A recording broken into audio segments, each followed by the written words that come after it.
जो नामदान के लिए आए हुए हैं वो लोग आज बहुत जल्दी से हो रहे हैं। मैं कोई केवल अध्यात्म नहीं, आपके छोटे छोटे घरेलू जो आपके कार्य है उनको भी कर रहा हूं। इन सब चीजों पर आप सबका ध्यान और विचार होना चाहिए।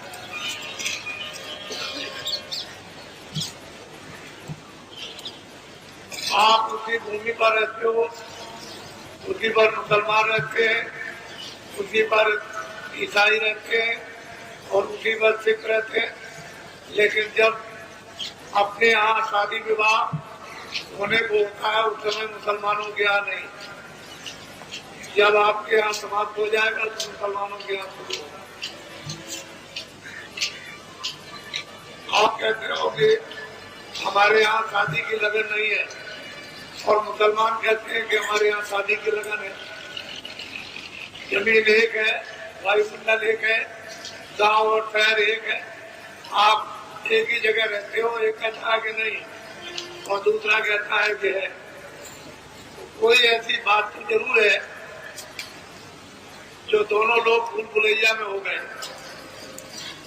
ये सब सामाजिक काम आपके बहुत सुलभता से आसानी से हो। ये आप जानते हो कि मुंडन में कितना खर्चा होता है, चेको भविष्य में कितना खर्चा होता है, ब्याह शादी में कितना खर्चा होता है। ये सब आप अनुभव कर रहे हो और ये यहाँ सुगमता से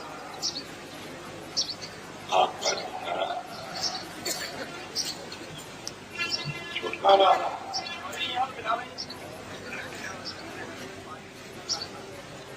चलो चलो जल्दी से, जिनको नामदान लेना है वो जल्दी से जल्दी आ जाओ। नीचे छूट जाओगे तो फिर रह जाओगे आप।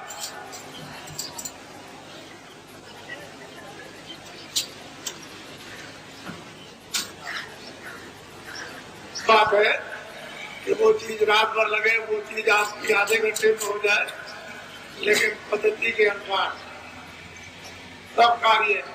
और हमारे यहाँ तो ये कहा गया कि महात्माओं के यहाँ बधाई मतलब शुभ मुहूर्त माना जाता है।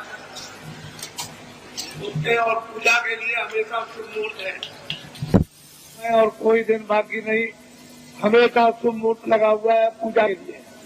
भगवान के भजन के लिए एक मिनट भी खाली नहीं। तो जहाँ पर शुद्धि है और शुभ मुहूर्त है वहाँ उसके लिए क्या सोचना, कुछ नहीं। बखेड़े खड़े मत करो, अपने आप मत गए हो, अपने आप उलझ जाओगे। दोनों काम आप कर सकते हो, उलझ भी सकते हो, सुलझ भी सकते हो। चलो चलो जल्दी से बच्चों, देर मत करो, जल्दी से आ जाओ।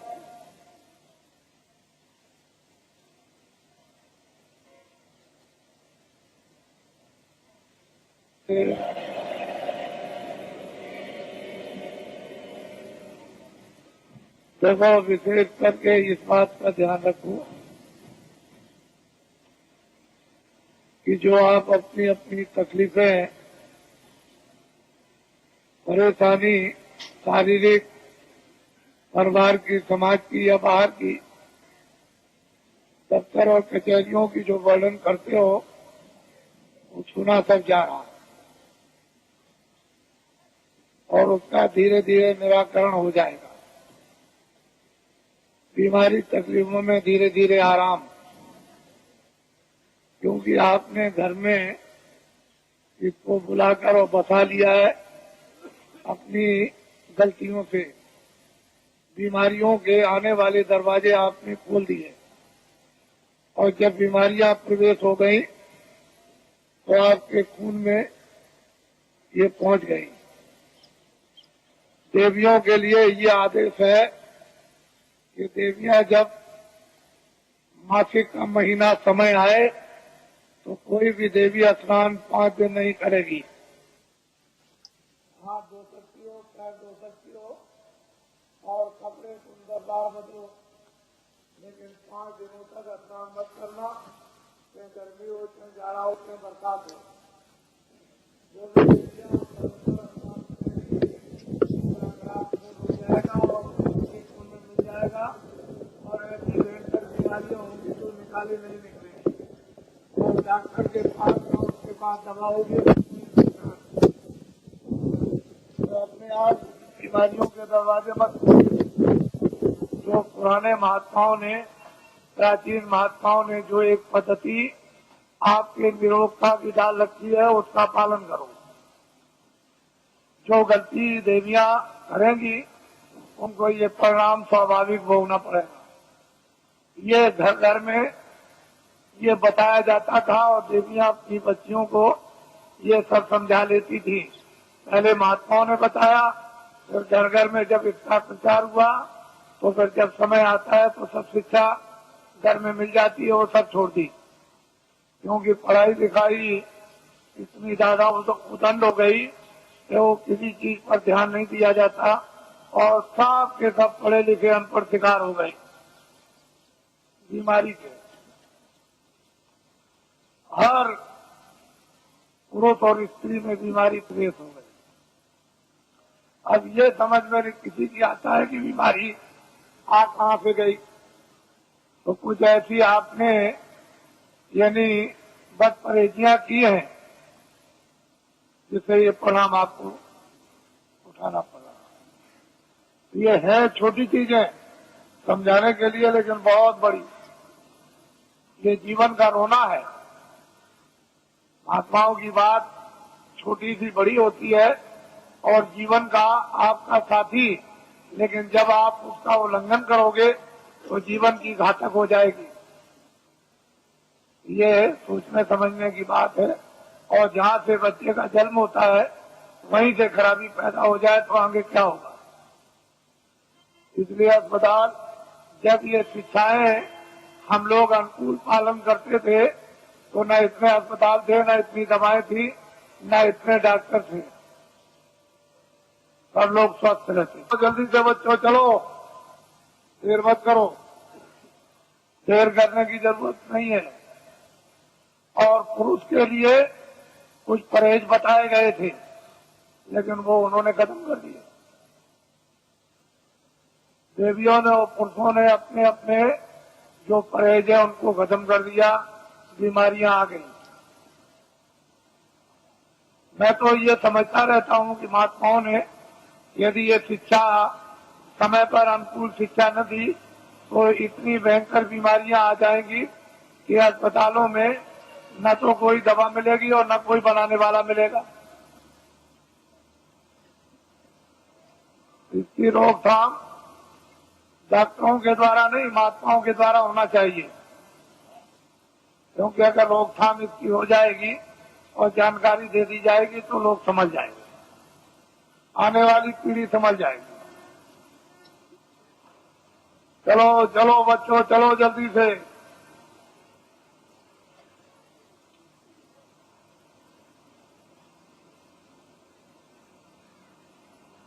कोर्ट कचहरी में जाते हो इतना ध्यान रखना चाहिए कि रामायण भी है और गीता भी है और भागवत भी है, मंदिर भी है, मस्जिद भी है और गिरजाघर भी है और ग्रंथ साहब भी है।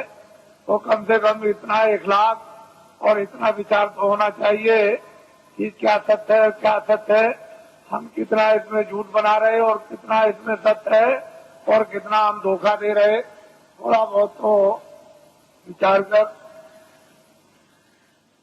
कम करना चाहिए। क्योंकि भाई आपका ही है, चाचा आपका ही है, भतीजा जो आपके घर में वो आपका ही है, चाहे वो आज अलग हो गया और पड़ोसी आपके ही है। लेकिन जब आप अपनी इतनी कटुता अज्ञानता बरतोगे तो फिर रामायण क्या करेगी, गीता क्या करेगी।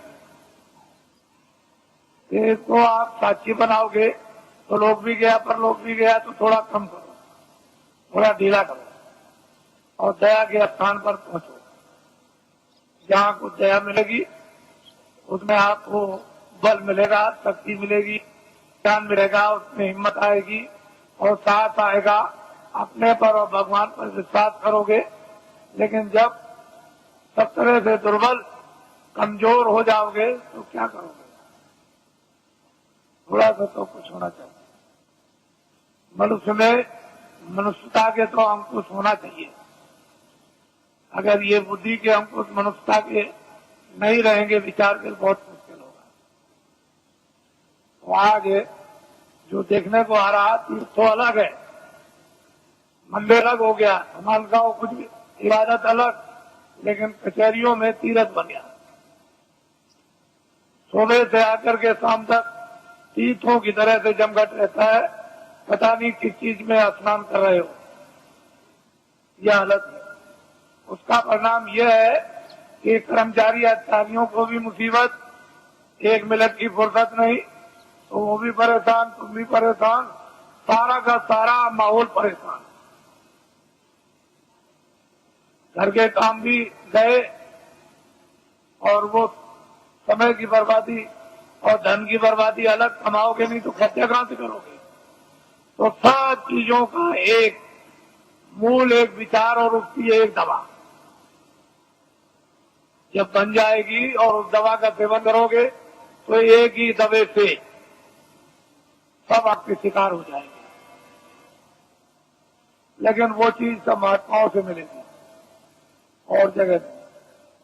चलो चलो बच्चों, जल्दी से जो नामदान के लिए आए वो जल्दी आ जाओ।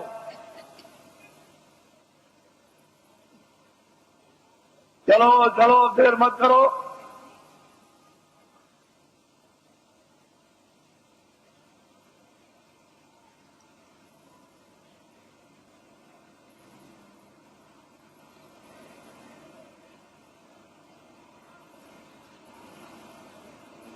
बोलो जय गुरुदेव, जय गुरुदेव,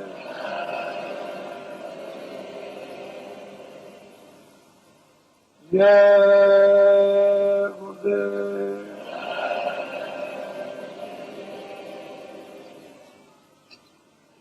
जय गुरुदेव नाम किसका,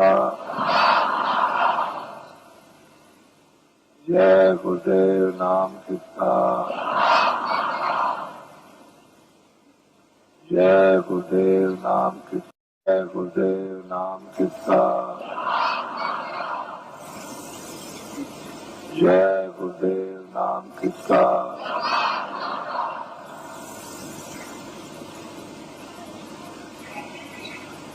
ओम ज्योतिर्गय का संगठन की, ओम ज्योतिर्गय का संगठन की, ओम ज्योतिर्गय का संगठन की।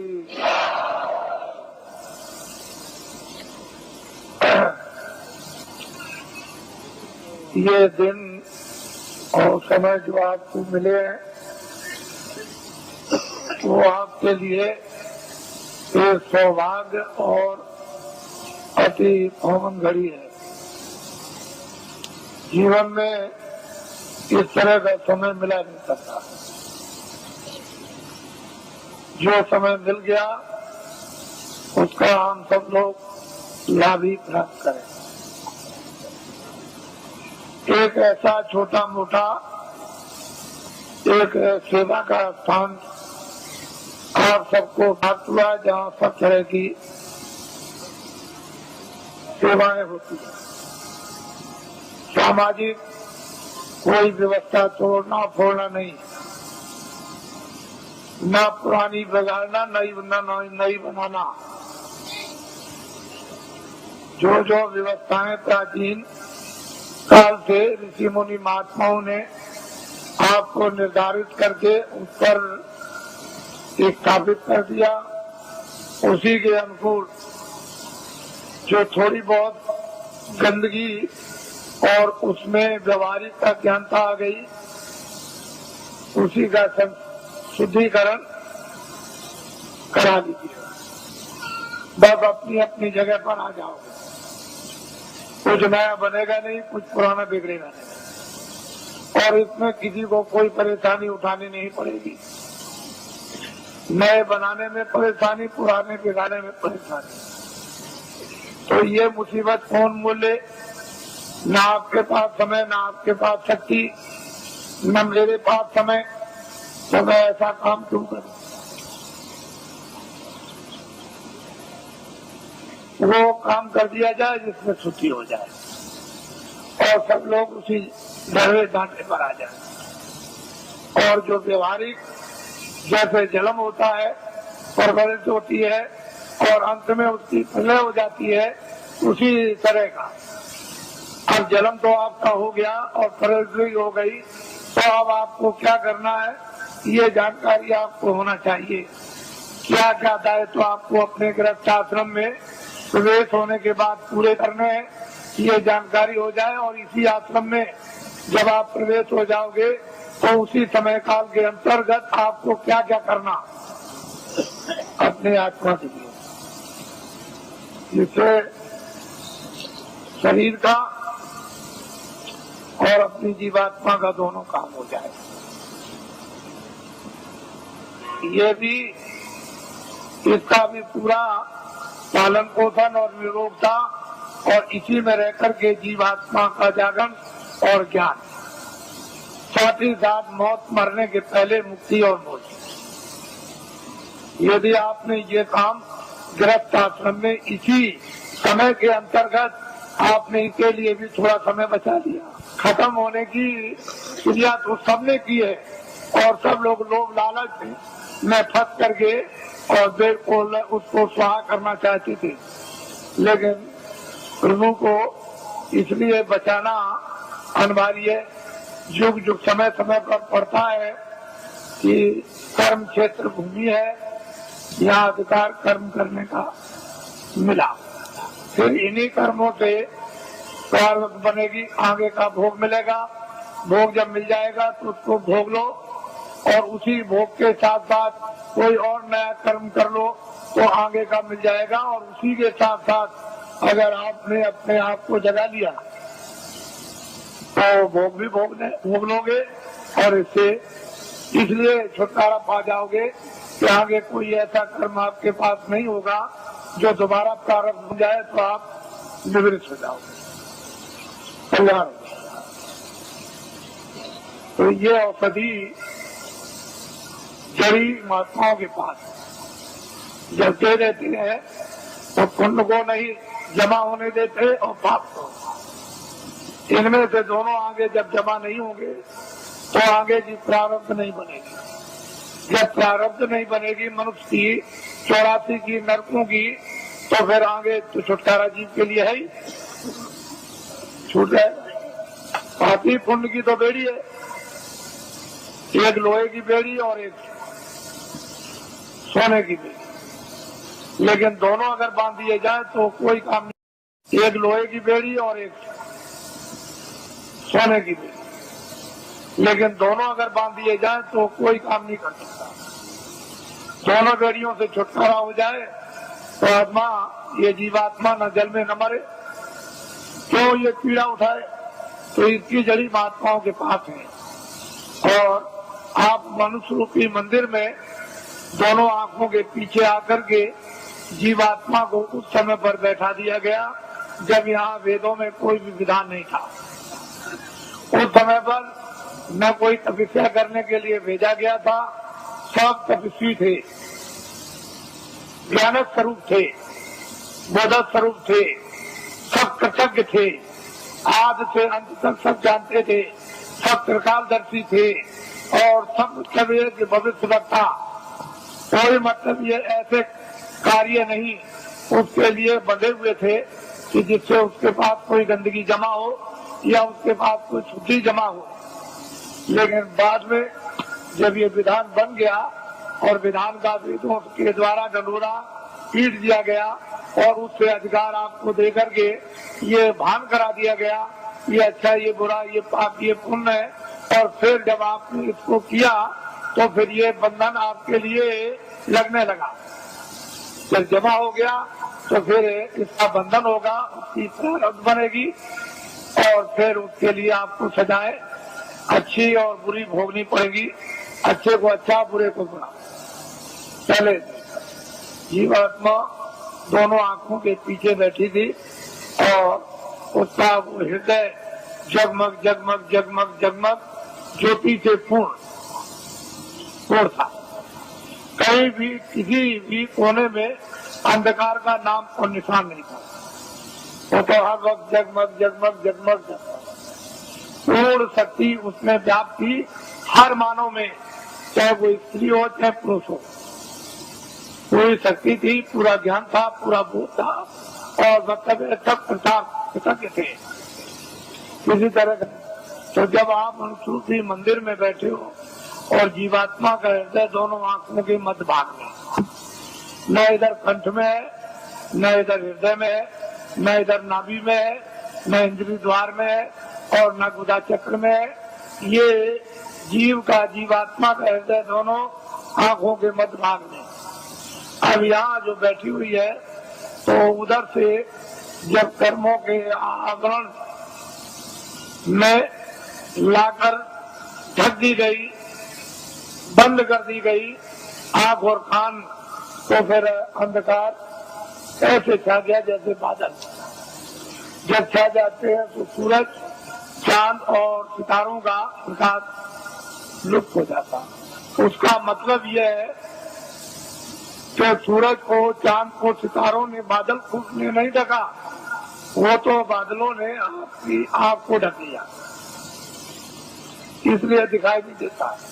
अगर बादल को आप साफ कर दो तो सामने आपके सूरज, चांद और सितारे, तो आपकी अंतर जीवात्मा की आंख और जीवात्मा के कान को ढक लिया और सुनना और देखना बंद कर दिया। अगर वो पर्दा बादलों की तरह से हट जाए तो परमात्मा और परमात्मा की सृष्टि सामने आती।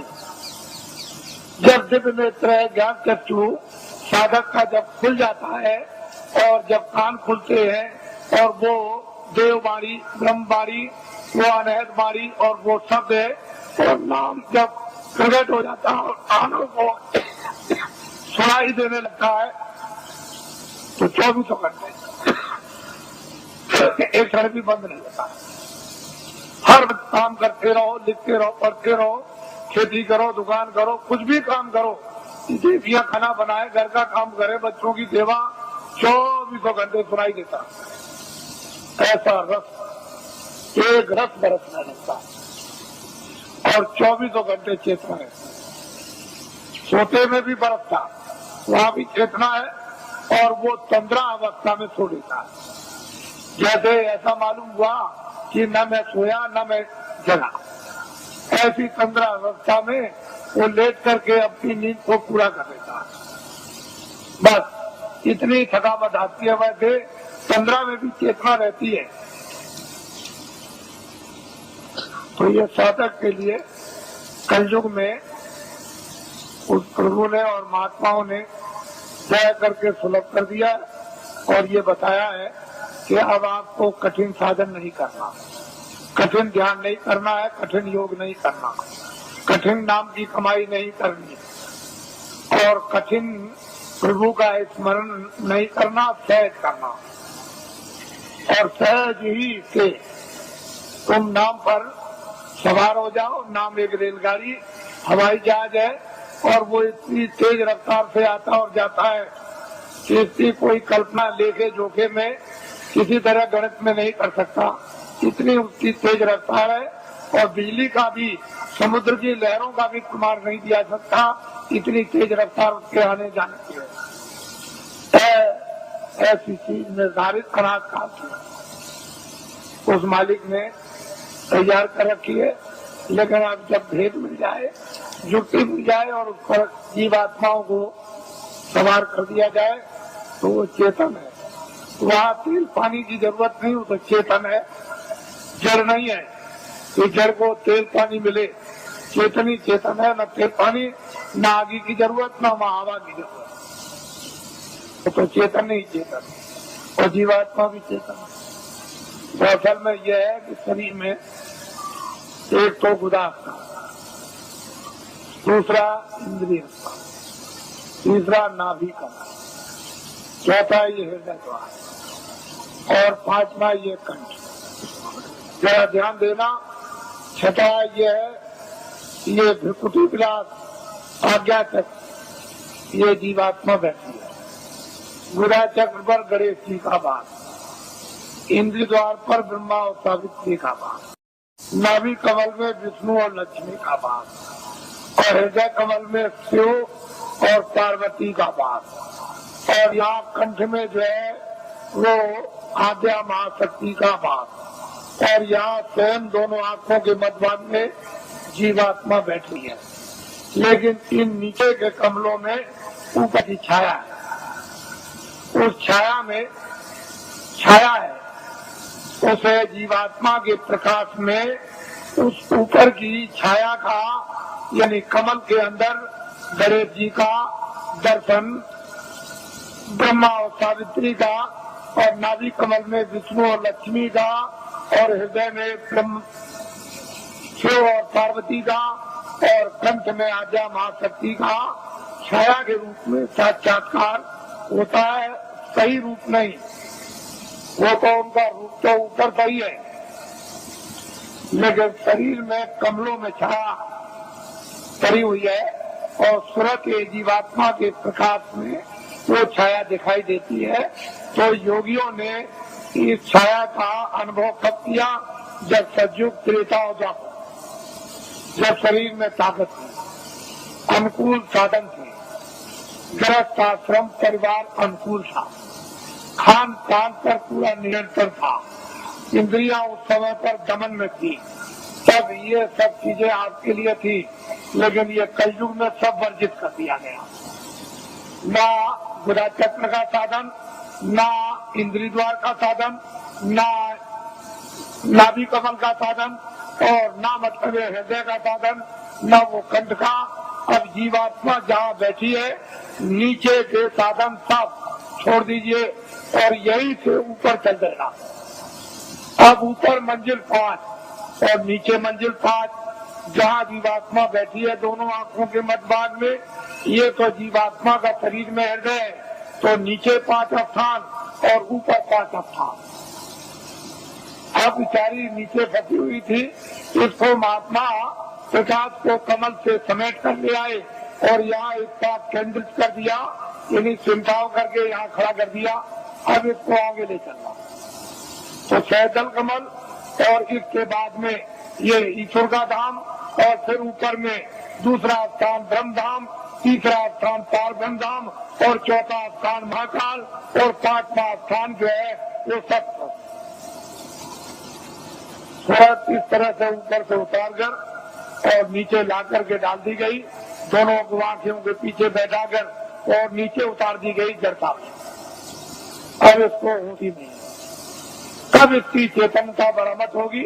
ये बिना महापुरुषों के कोई काम ये कर ही नहीं सकता, और आपके कितने जीवन ऐसे चले बर्बाद हो गए। इसलिए आपको किसी को ऊपर का आघात न, ऊपर क्या होगा? जहाँ जीवात्मा बैठी है को मध्य भाग में ऊपर किसी में वो दिव्य तीर उसमें क्या रहा है या आपको कुछ पता नहीं। लेकिन जब साधक, जब प्यास लगती है, भूख लगती है, पिता जागती है, सब होती है, रोता भी है और जीता है, प्रार्थना भी करता है, जब वेद मिल जाता है तो श्रवण भी करता और ध्यान भी करता है, तो मैं चलता है और संसार से जीतता है, अपने काम से जीतता है।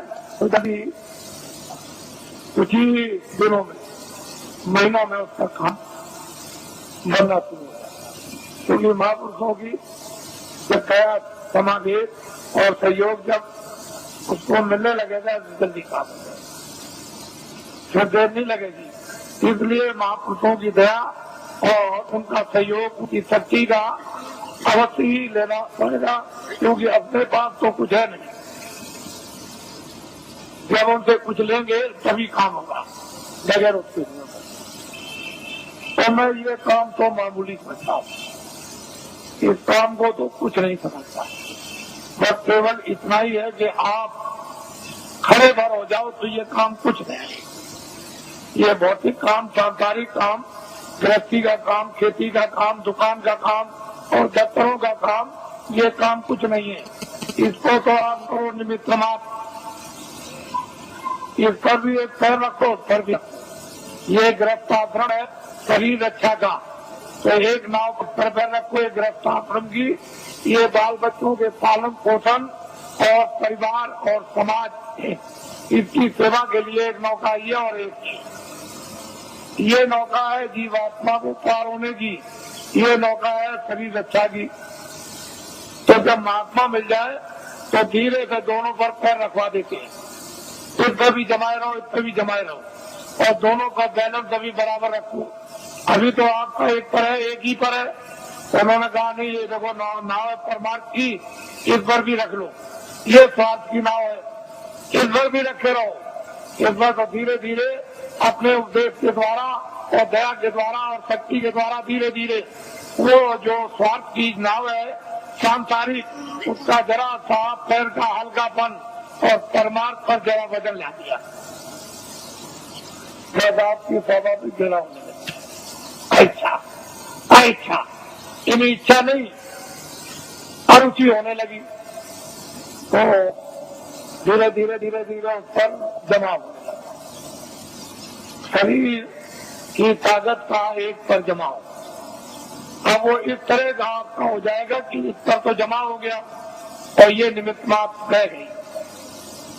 तो जब तक रहो तब तक ये निमित्त मात्र बस लीजिए, तो ये अंदर में उस पर जमाव कर लो, और ये तुम्हारा इसको बिगाड़ना नहीं। तो इसलिए हमने तो कोई ऐसा काम रखा नहीं है कि आपको गृहस्थ आश्रम का कोई काम बंद करना है। अपने करो, खाना खाओ, खेती करो, दुकान करो, दफ्तर करो, बच्चों की सेवा करो, आए गए का सत्कार करो, और जो भी रस्म रवाज उसको भी करो, ये सब करो। हमने सब प्रकार रखे, किसी काम को बंद नहीं किया। और ये है परमार्थ। यहाँ बैठ करके आप इधर से अपने ध्यान को हटा दो, थोड़ा खेती से, दफ्तर से, दुकान से, बच्चों से, इनसे उनसे थोड़ा 2 मिनट, 5 मिनट, 10 मिनट के लिए यहाँ ला करके मन को, बुद्धि को, चित्त को यानी जीवात्मा के साथ में इसको लगाकर और थोड़ा सा सहयोग सब इतने में काम, कुछ नहीं बिगड़ेगा, संसार बिल्कुल नहीं बिगड़ेगा। और परमात्मा जैसे आप यहाँ से दरवाजा खोल करके चल पड़े, बस चलने वाली बात। अगर एक कदम भी बढ़ गया तो फिर रुकने वाला नहीं, दूसरा कदम जरूर उठ जाएगा। तो चाली इस तरह की है जीवात्मा की कि जैसे ही एक कदम बढ़ा वह दूसरा परमात्मा। तो इसलिए आपको ये भेद है, अभी कुछ नहीं मालूम कि ऊपर क्या है नीचे क्या है, ये कुछ नहीं है। साधक लोग क्या देखते हैं, क्या पाते हैं, क्या अनुभव करते हैं, क्या आनंद और शक्ति उनको मिलती है, अब ये तो बताने का आपको आदेश नहीं है। वैसे तो ये बता सकते हैं, लेकिन मैं ये नहीं चाहता हूँ कि आपको बताकर साधकों का नुकसान हो जाए। साधक अपनी चीज भी रखे और आपको कुछ समझा बुझा भी दें, इनका कोई नुकसान ना हो, आपका फायदा हो जाए।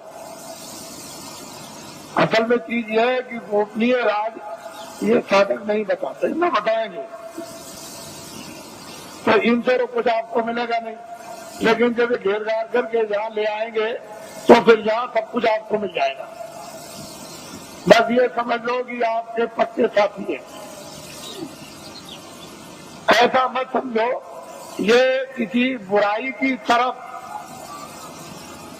ये ध्यान नहीं देते हैं, ये अच्छाई की तरफ ध्यान देते हैं। इनका लक्ष्य है कि बुराई छूट जाए और अच्छाई में प्रवेश हो जाए। वैसे तो बुराई को बुराई आप भी घर में मानते हो, उससे आप भी दुखित हो जाते हो कि ये बुरा है। तो दूसरा अगर आपको ये कह दे कि ये बुरा है तो वो जानता है इसलिए कहता बुरा, आप जानते हो तो आप कहते हो बुरा। तो बुराई ही है और अच्छाई अच्छाई, इसलिए बुराई की तरफ ध्यान नहीं देते। ये तो चाहते हैं कि बुराई हट जाएगी, अच्छाई आएगी, ये लगता है। तो ये पक्के आपके साथी यानी दोस्त सहयोगी, इनको अपना समझना चाहिए और असली जगह पर पहुंचा दे।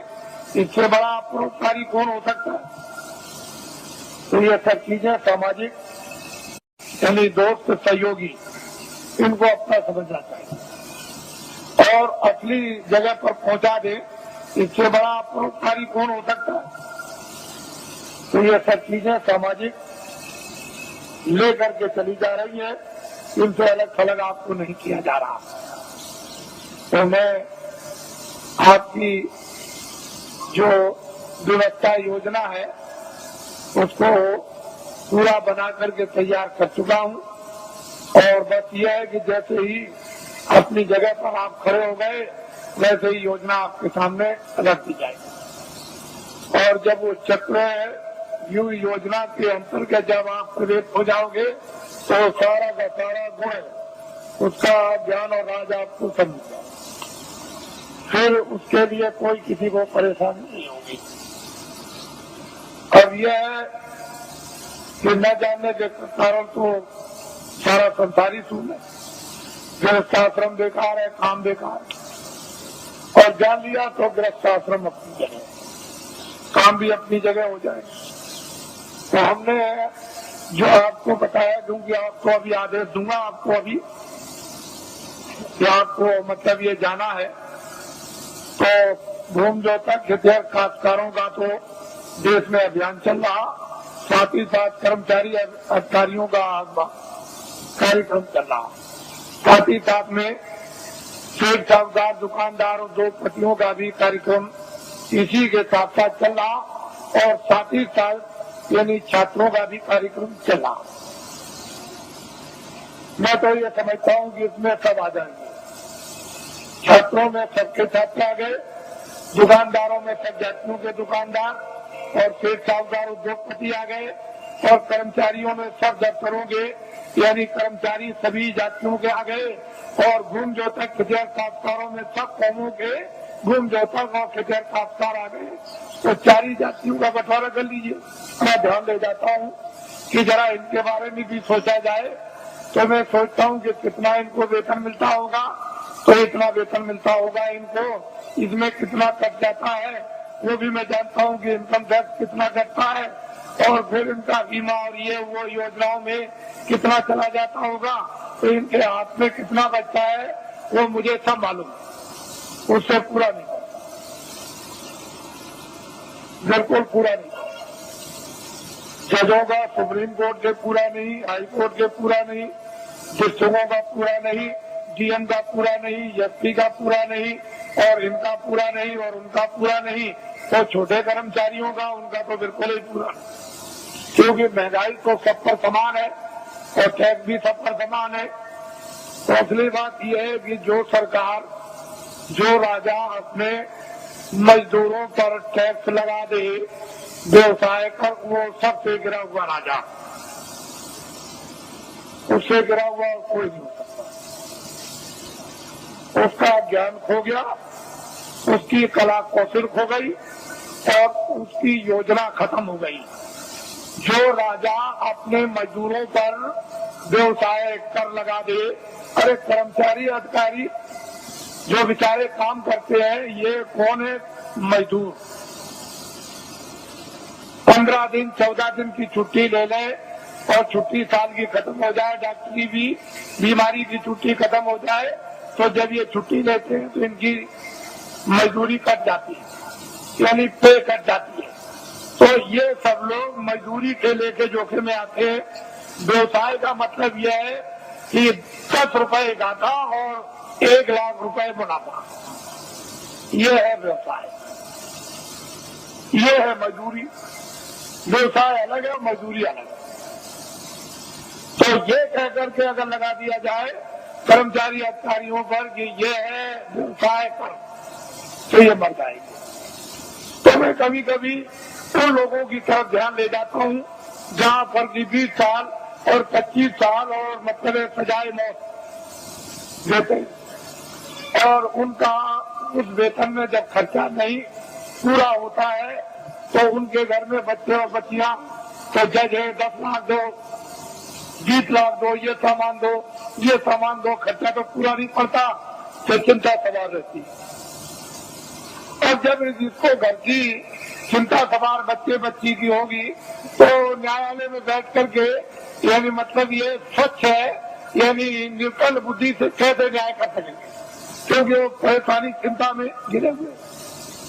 तो मैं कभी कभी ये बात सोचा करता हूँ कि जब उनका रिटायरमेंट आ जाता है और वो रिटायर हो जाते हैं और उससे वेतन जो उनको पेंशन मिलेगी उसमें पूरा नहीं पड़ता, तो फिर ये क्या करते हैं, किसी फैक्ट्री में अगर जगह नहीं किसी फैक्ट्री में मिली और किसी जगह फिर साहूकार के यहाँ नहीं मिली तो फिर न्यायालय में आते हैं और वकील की हैसियत से फिर काम करना शुरू कर देते हैं, तो कटघरे में खड़े होते हैं। और फिर इस तरह से वही जज जो हाईकोर्ट के थे या सुप्रीम कोर्ट के थे खड़े होकर कटघरे में मौकिल की तरफ से फिर सलाम करते हैं। तो ये राष्ट्र के संविधान का प्रजातंत्र के पूर्ण रूप से अपमान, पूर्ण रूप से अपमान। इस पर आज तक कभी किसी ने विचार नहीं किया। ये भारतीय प्रजातंत्र का पूर्ण रूप से अपमान। ऐसे बड़े बड़े पदों की आपको मतलब यह है कि पूरी देखभाल रखना चाहिए कि ऐसे बड़े बड़े पद हैं और फिर आकर के वही व्यक्ति निम्न श्रेणी पर आकर के कटघरे में गिर जाए और फिर सलाम करें, ये भारत के लिए शोभा। तो मेरे पास इसकी भी योजना है, इसको आप ध्यान में रखिए और ये कभी न कभी लागू हो जाएगी। पूरी योजना है, कभी लागू हो जाएगी। मैं इतना ही विश्वास आपको दिलाना चाहता हूँ कि कर्मचारी अधिकारियों का काम हो जाएगा, मासिक वेतन इनका पूरा सुविधा इनको मिलेगी, टैक्स महंगाई कम हो जाएंगे और पूरी सुविधा मासिक वेतन बचेगा। छात्रों को काम नौकरी बिना ढूंढे हुए मिलेगी और भूमि जोतकों का सारा 40 सालों का सरकारी कर्जा में ब्याज के माफ हो जाएगा और सेठ साहूकारों का काला धन सब 100 वर्षों के लिए सफेद करवा दिया जाएगा। कोई जुल्म और कोई टैक्स नहीं लगेगा, एक नए पैसे का, और सब लाइसेंस खत्म करवा दिए जाएंगे। आपको ये धन कहाँ से आएगा? मैं इतना ही आपको बताऊंगा कि भारत में धन की कोई कमी नहीं रहेगी। और आपको क्या चाहिए? धन की कोई कमी नहीं। आप लोग बाइज्जत बदस्तूर सम्मान के साथ खेती करो, दुकान करो, दफ्तर का काम करो, क्यों ये सब जगह झंझट में फंसते हो? धन की कोई कमी नहीं रहेगी। लेकिन वर्तमान में अंधेरा, उजाला, ये सब चीजें जो ये सूक्ष्म संकेत में आपको दी जा रही, इसके साथ बहुत गहरा मसाला है। या गहरा भंडार का हो या गहरा ज्ञान का हो, कोई ऐसी चीज है जो वास्तव में, और समय आने पर सब इस पर आकर के सब से सब एकदम खड़े हो जाएंगे, अपने काम में लगे रहो। देखो ईश्वर का चमत्कार, अरे खुदा की खुदाइयत का करिश्मा, जब देखो उसका इंतजार तो करना ही पड़ेगा। आप थोड़ा बहुत इंतजार नहीं करोगे तो आपको जस और नाम और कीर्ति तो आपको कैसे मिलेगी? फिर उसमें आप भागीदार कैसे बनोगे? तो इंतजार तो थोड़ा करना है। परिवर्तन का जब इतिहास बनता है तो इंतजार के साथ इतिहास बनता है। वैसे तो रावण मार दिया जाता, मरवा दिया जाता, महाभारत कहीं भी किसी कोने में बैठ के करवा दिया जाता, लेकिन मतलब है कि इंतजारी के साथ इतिहास नहीं बनता, के साथ इतिहास बनता। वैसे तो रावण मार दिया जाता, मरवा दिया जाता, महाभारत कहीं भी किसी कोने में बैठ के करवा दिया जाता, लेकिन मतलब है कि इंतजारी के साथ इतिहास नहीं बनता।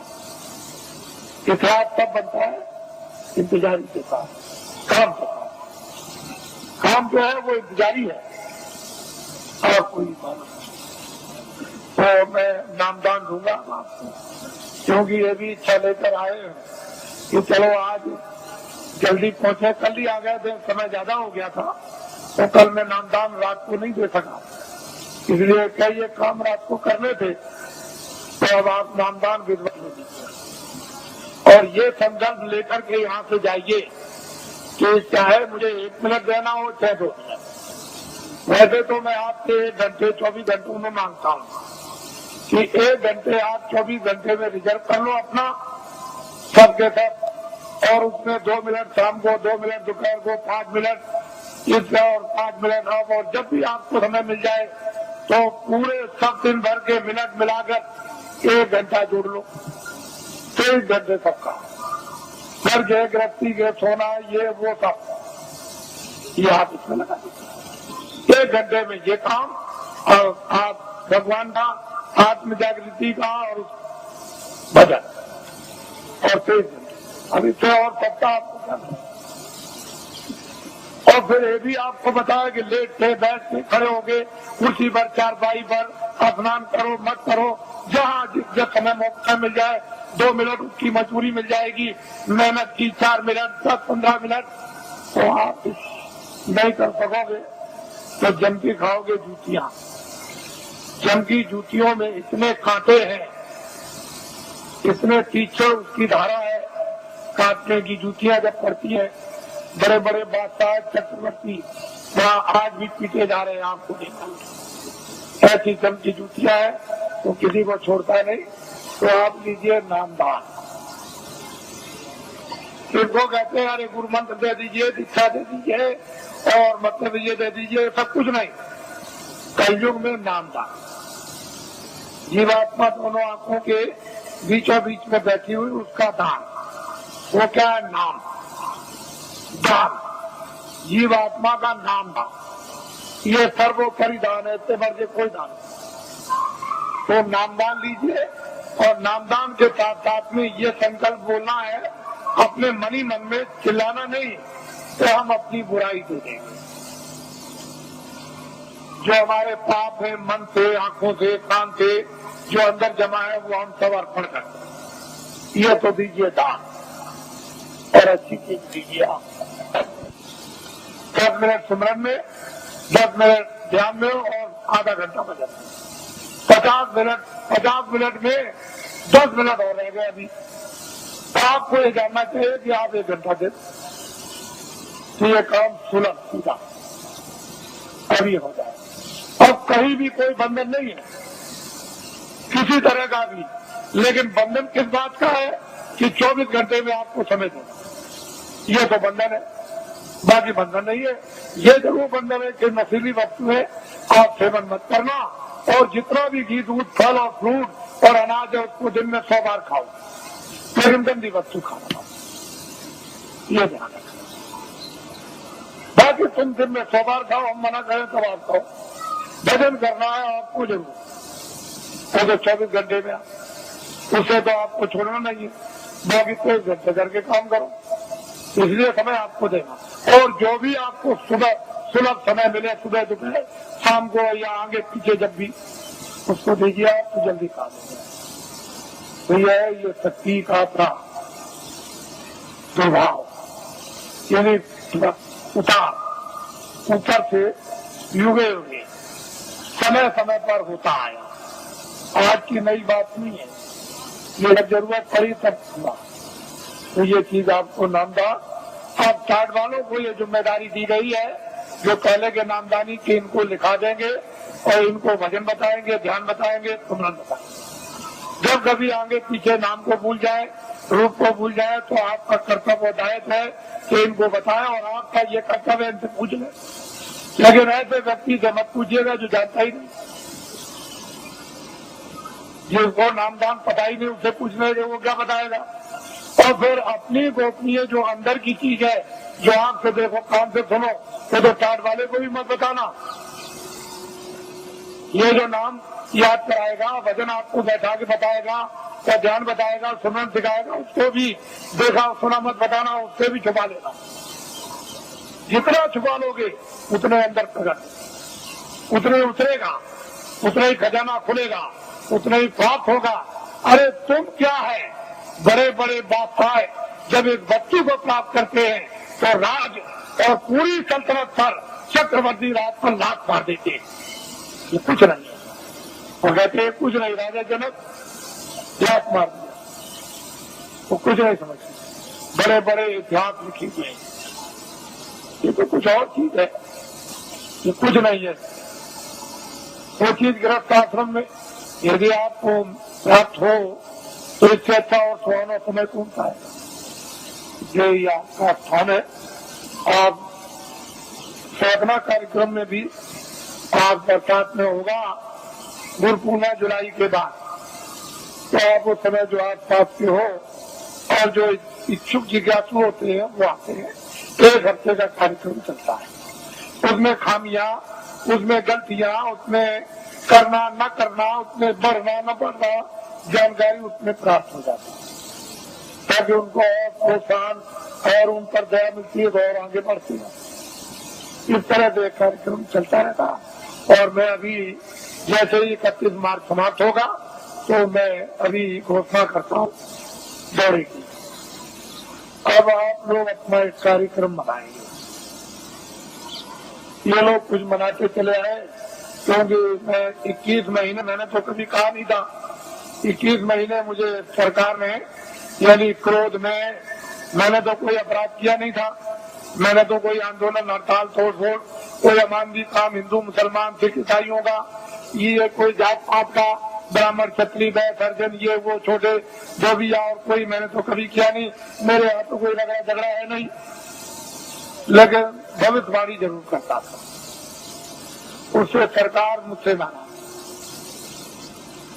और उसने इस नाराजगी में नेता लीडरों को तो पकड़ाई, मुझे भी पकड़ लिया और पकड़ के जेल में बंद कर दिया। फिर मेरे ऊपर इतने बखेड़े लगा दिए, इतने झंझट लगाए उन्होंने, सामान लेने के, ये लेने के, जमीन लेने के, जानवर लेने के, इतने बखेड़े झंझट खड़े कर दिए कि अगर मेरी जगह पर बादशाह भी हो तो खत्म हो जाए। ऐसे झंझट झंझट छोटे मुकदमे नहीं है, मामूली मुकदमे नहीं लगाए, इतने झंझट मुकदमों के लगा दिया। और मैं एक सामाजिक आदमी, जनहितों का काम करने वाला, मेरे ऊपर जबकि मैं रात दिन चिल्लाता हूँ मेरा कुछ नहीं है, ये सब जनता जनार्दन का सब कुछ है। जब मैं खुले मैदान में ये कहता हूँ तो मेरी भावना ही वही है, तो लिखा पढ़ी क्या हो सकती। लिखने पढ़ने वाले तो रोज बेईमानी करते, रोज लिखा पढ़ी का दस्तावेज बदल देते और झूठ बोल जाते हैं।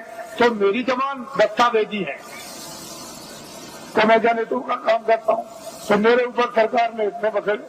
और कल मैंने ये बात कही है कि ये सब बखेड़े न्यायालयों में अब भी मौजूद है, लेकिन सरकार ने लखनऊ से नया ये बात कही है कि ये सब बखेड़े न्यायालयों में अब भी मौजूद है, लेकिन सरकार ने लखनऊ से नया फेक गजट निकाल दिया। जो दस्तावेज मैंने जमीनें खरीदी नाम की उनका, और इतना आंखों से देखते हो कि बना हुआ फेक गजट निकाल दिया कि जमीन एक्वायर की जाएगी। बताइए, तो पूरा मथुरा को गजट कर दीजिए कि सब ये कारखाना मथुरा सबको बना दिया जाएगा और यहाँ कारखाना बनाया जाएगा। सब मकान तोड़ दिए जाएंगे, मंदिर और मस्जिद सब तोड़ दी जाएगी और यहाँ कारखाना बनाएगा। गजट निकाल दीजिए, क्योंकि आपको तो गजट निकालने का पूरा राइट और अधिकार है, तो निकालिए। तो असली चीज ये है, इसको समझने की चीज है, इसको समझिए। तो मुझे जेल में बंद कर दिया और जेल में बंद करके मुझे इस योग छोड़ दिया था कि ये कभी भी नाम नहीं लेंगे। लेकिन मैं तो ईश्वर विश्वासी आदमी, मेरे पास ऐसे थे साहूकार भेजे गए कि तुम हवाई जहाज ले लो, एक ले लो, ये जमीन क्या है, तुमको हजारों एकड़ तुमको जमीन दे दी जाए, एरोड्रम बनवा दिया जाए। मेरे पास बड़े बड़े सेठ आए और उन्होंने कहा कि हम सबको सेवा करने को तैयार है, हमें क्या करेंगे। कह लगे जो आप जितना चाहे धन हम खर्च कर देंगे। तो मैंने कहा एक काम कीजिए, अयोध्या में, मथुरा में और यहाँ और हरिद्वार में और नासिक में लूले लंगड़े अंधे बहरे ये तमाम रहते हैं बेचारे गरीब, जिनके पास कपड़ा और खाना नहीं है, तो मैं बताऊंगा कि कंबल, अनाज और रोटियां और ये दवाएं ये सब तुम खेत में ला दो और चलो मेरे सामने बांटो। कह लगे ये काम नहीं हो सकता, ये काम नहीं हो सकता। तो हमने कि भाई ये काम नहीं हो सकता तो ये भी नहीं हो सकता। क्यों कि राजद्वारे 7 जन, राजाओं के दरबार में 3 लोग जाया करते हैं, राजद्वारे 7 दिन 3 वक्त को जाए। साधु जो है 3 चीज हो जाते हैं, के मान, के माया, के मीठा गीता। यह मीठा के लिए, मान के लिए, धन के लिए। तो इनमें से तीनों चीजें हमको कुछ नहीं चाहिए। न मीठा चाहिए, न मान चाहिए और न माया चाहिए। अब बोलिए अब आप क्या चाहिए? कह लगे तब करिए। तो मुझे लालच दी गई। मेरी जगह पर अगर कोई आदमी होता और तो बिल्कुल सराबोर हो जाता, लेकिन मैं तो एक सिद्धांतवादी छोटा मोटा आदमी, एक सेवक, मैं तो भगवान में विश्वास करने वाला। मैं तो जानता हूँ कि जब ये किराए का मकान है, ये किराए का मकान है, तो क्या तुम संतुलन लेकर मकान लेकर क्या मैं ये जमीन लेकर जाऊंगा? अरे जो काम कर रहा हूँ मानवता का और आत्मा का जो हो जाएगा उसे मुझे कोई खरीद नहीं। कोई हिंदुस्तान में माई का लाल ये पैदा नहीं हुआ जो अपने धन से बाबा जी को खरीद ले। तुम कभी ये धोखा मत खाना। बाबा जी चाहे तुम्हारे आदेश से आश्रम छोड़ करके चले जाएं जो जनहितों का है, लेकिन हिंदुस्तान में मुझे अपने पैसे से कोई खरीद नहीं सकता। इसको आप हमेशा ध्यान में रखिए। बाकी मैं सबकी सेवा करता हूँ, सबके लिए कल्पना और प्रार्थना भगवान से सबके भलाई के लिए करता रहता हूँ। कोई भी हो जनमानव, इसमें हिंदू मुसलमान की क्या बात, वो तो मैं करता ही रहूंगा।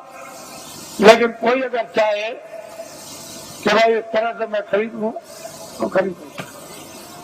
ये मैंने इसलिए कि ये लोग इसका एक उत्सव मनाते हैं। आज 23 जनवरी है, ये 23 मार्च को मुझे जेल से, दिल्ली जेल से छोड़ा गया। तो वैसे तो कागज पर तो कहीं नहीं मिलता है कि बाबा जी ने बेड़ियां पहनी है, लेकिन बाबा जी को जेल में डकैत और चोरों कचरियों की तरह से बेड़ियां पहना दी। जब मैं बंगलौर में भेजा गया तो वहाँ पूछा वहाँ के आईजी से और सुपरिंटेंडेंट से कि भाई हमको क्यों बेड़ियां पहनाई, तो उन्होंने खुद आकर के कहा कि कागज पर तो आपका कुछ नहीं है बेड़ियों के संबंध में, क्या वहाँ की उत्तर प्रदेश की सरकार आपसे बहुत नाराज है? हमने कहा अब आप समझ लीजिए नाराज इसलिए तो कि किसी तरह से हमारे बस में आ जाए। और बड़े बड़े अधिकारियों को भेजा जेल में। अरे भाई क्या करते हो, ये क्या है? जब 23 जनवरी को छोड़ दिया तो मुझे इस हालत में छोड़ा था कि बाबा जी मैं तो अपना धर्म उपदेश करेंगे, न कर्म उपदेश करेंगे, न बाहर जाएंगे और भाग जाएंगे, अब दोबारा नाम नहीं लेंगे। लेकिन अब तो मैंने इतना जनमत तैयार कर दिया कि किसी राजनीतिक पास और किसी धार्मिक के पास इतना जनमत देश में है ही नहीं, इतना जनमत नहीं है। जब मैं जेल के अंदर था और उस समय पर आपने कुछ समय के बाद जब अभियान छेड़ दिया था कि जेल भरो आंदोलन और 20, 25, 30 हजार आदमी चले गए जेलों में, और वो देवियां जो अपने बच्चों को यानी आज पैदा किया बच्चे को उठा के और शोर से चली गई जेल में, और वो बेचारी जो बच्चा पैदा होने वाला जो आज ही कल में जेल में चली गई और बच्चा जेल में हुआ, अगर स्त्रियां अपने एक दिन के बच्चे को उठा के जेल में जा सकती है और वो देवियां जो कल बच्चा जेल में पैदा होगा वो जेल में जा सकती है, तो अब तो बहुत दूर गाड़ी हो गई। अब तो इनको अगर आदेश मिल जाए तो क्या कर देंगे आपको तो अभी कुछ पता नहीं, मालूम नहीं। तो अब बहुत दूर चला गया मामला, अब कुछ और बात हो गई। अब वो बात नहीं है, अब तो सारा ही माहौल यानी परिवर्तित होने वाला है, अभी आपको क्या पता। इसलिए ये लोग मनाते हैं तो मैं तो रहूंगा नहीं, मैं तो उधर कमरे में चला जाऊंगा और ये लोग कुछ अपना मना के अभी समाप्त करते हैं, क्योंकि अब ये यहाँ आए हुए हैं और इसी होली के अवसर पर ये जगह जगह मना रहे, लेकिन ये पड़ गया। और आप लोग यहाँ मुझसे कोई भूल चूक हुई हो तो आप लोग हमेशा क्षमा करते रहेंगे और इसके बाद आपसे जाने की आप तैयारी करें, जल्दी निकले और पहुंचे अपने घरों में, और दूसरे साथी द्वारा आदेश की प्रतीक्षा करें और वो फौरन अभी आदेश आपको मिलने वाला है। अब लोग बहुत से ऐसे रह गए कि महाराज मैं अपनी कुछ बात कह नहीं सका, इतनी दूर से आया था तो मैं उधर अंदर में पहुंचूंगा तो जो भी आपकी बात होगी वो सुनूंगा, और जो प्रसाद होगा जो जरूरत पर आपकी काम आता है वो भी आपका स्पर्श कर दूंगा। तो आपकी तकलीफ में परेशानी में उसमें जो एक आधार होता है मददगार का, अगर वैसे ही कह दूं तब तो आपकी समझ में आएगा नहीं, लेकिन एक आधार रहेगा कि इलायची दाना है, चीनी है, बताता है ये चीज है, तो आप उसको रखे रहोगे, जरूरत पर काम लोगे, तो उससे जब लाभ हो जाएगा तो आपको सेठ हो जाएगा, विश्वास होगा कि नहीं मालिक की दया मुझ पर भी हो रही है, तो मैं उधर बैठ के छू दूंगा।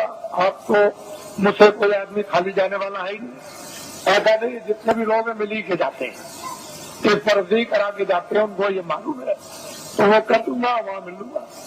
और अब तो मुझे आप थोड़ा यहीं नीचे रहूंगा, आप बैठे रहेंगे, कोई खड़ा नहीं होगा, मैं यही अंदर ही बैठूंगा यहीं ऊपर सीढ़ियों पर, तो आप सब बैठे रहेंगे और ये भी कार्यक्रम कुछ ही मिनट में पूरा कर लीजिएगा, क्योंकि इन लोगों ने प्रार्थना की है कि आप जाइएगा नहीं, आप यहाँ अंदर बैठ जाइए, मैं अपना काम कर लूं, तो वो अपना काम अभी हो जाता है।